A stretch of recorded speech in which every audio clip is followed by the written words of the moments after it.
Our next athlete is Phil. Come on up, my friend.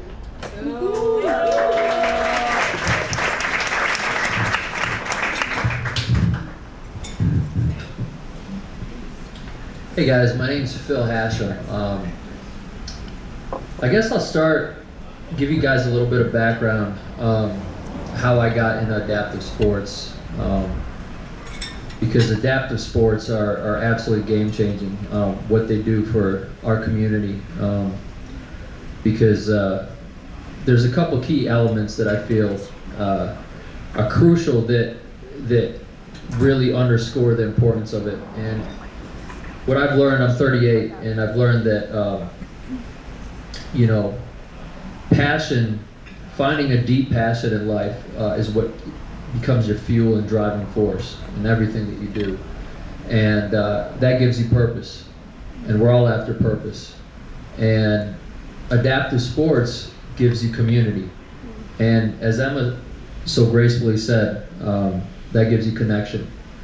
And connection and purpose, if you find those two things together, could be healing and transformative, and changes and saves people's lives. I've seen it firsthand. Ironically, when Corona happened, COVID, and everything was locked down, there was nothing else to do but the outdoors. And so a friend of mine took me up to the Mogollon Rim, and I'm sure many of you guys have been up there. It's absolutely beautiful.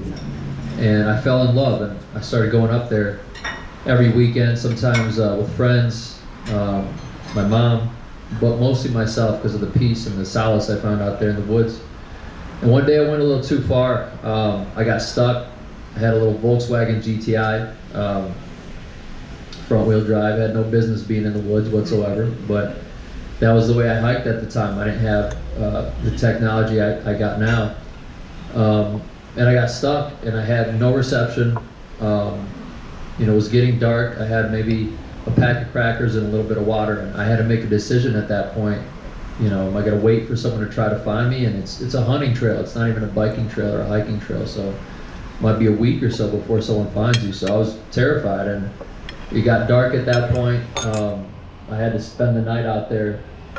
And you know, I made the decision that I'm going to try to make it out there, even if that means crawling out of there. And I was about a mile away from the main road. Now I could walk a little bit, and I used my wheelchair as a walker, and it took me 6 hours to walk out of there to get to the main road. But I did it, and something happened during that journey. About midway, when I walked up the first hill, and I looked down, and it was crazy because I could have fallen over. I mean, this is rutted out, roots, rocks, everything. You know, I saw what I just accomplished, and I started to get more faith in myself. The fear started to get a little bit less, not because I was less scared, but I had more courage because of what I just did. And I actually didn't want anyone to find me at that moment. I wanted to walk out and make it out there because of what that would do. Faith in myself, faith in God, faith in the process. And I did it. And that was actually the turning point of how I got introduced to adaptive mountain biking, because at that point you either get too scared to ever go out in the woods again, or you just get better tools. And so I got a Jeep Rubicon.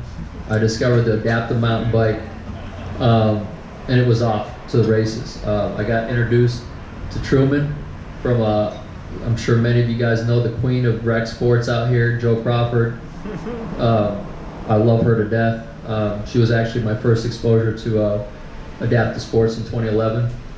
And from that point on, the passion that I found in mountain biking, because I never even biked before that. You know, a lot of times the disability chooses the sport because you can't always do everything.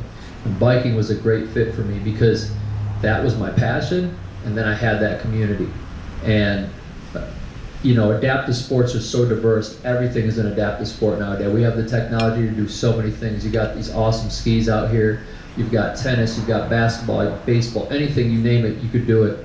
And you find your passion, whatever that is, you find your community. It's absolutely healing, it's absolutely breathtaking, and it changes and saves lives. So I want to thank all of you guys here for your support, for great programs like HCAS, 360, and the awesome programs we have here in Phoenix.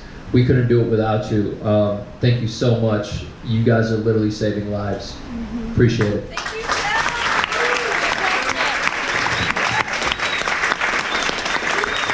so much, Phil. Let's do it again one more time for these guys. Emma and Phil, thank you.